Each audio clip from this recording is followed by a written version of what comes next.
assumer le sujet. Non, mais premièrement, tout va bien, Kevin, tout va bien. Oui, tout va très bien. Tout va bien se passer là.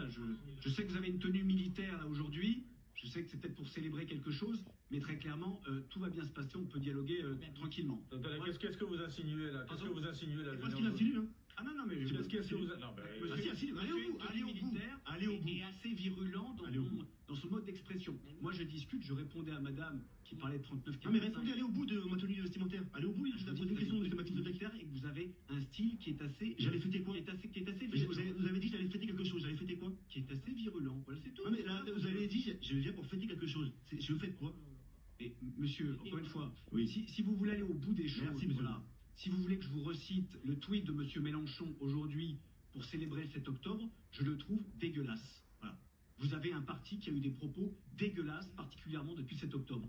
Tous vos députés, ou une bonne partie de vos députés, ont eu des propos qui ont attisé l'antisémitisme, qui ont, j'allais dire, flatté le Hamas, qui pour certains est considéré comme un mouvement de résistance, que vous refusez de qualifier de terroriste. Donc je vous dis, vous avez un parti qui a eu des propos dégueulasses depuis 7 octobre 2023. Kevin, je vous laisse 30 secondes pour répondre parce qu'il faut qu'on fasse une coupure. Ok, juste vraiment 30 secondes. Il a évoqué génocide et sur la nouvelle image qu'ils veulent donner, l'état d'extrême droite de Netanyahou vous invite, vous êtes du même bord politique. C'est tout. L'UJFP, l'Union juive française pour la paix, dénonce l'extrême droite de Netanyahou. Les juifs de gauche en Israël dénoncent l'extrême droite de Netanyahou. Et vous êtes copains avec eux, vous allez fêter là-bas, vous êtes invités en grande pompe pour venir dire ensuite, nous sommes pas en Pardon, c'était pas le thème de la soirée. S'il vous plaît, c'est pas le thème de la soirée. On fait une toute petite pause.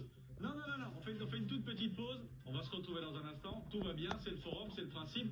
On débat, on reste évidemment correct, c'est le principe. Alors Julien Audoul, repris de justice naturellement, qui fait partie d'un parti politique qui a été fondé sur l'antisémitisme et qui est responsable de ce qui s'est passé pendant la Deuxième Guerre mondiale et l'extermination juive, vient nous donner des petites leçons d'antisémitisme et surtout vient dénoncer. Il est venu clairement accuser quelqu'un qui porte une barbe, parce qu'apparemment ça lui plaît pas, parce que c'est clairement la barbe qui lui plaît pas. Il est venu en gros dire que le gars était en train d'avoir une tenue vestimentaire pour célébrer ce qui s'est passé le 7 octobre. D'accord? Et ça, encore une fois, pénalement, ce ne sera pas réprimandé. D'accord?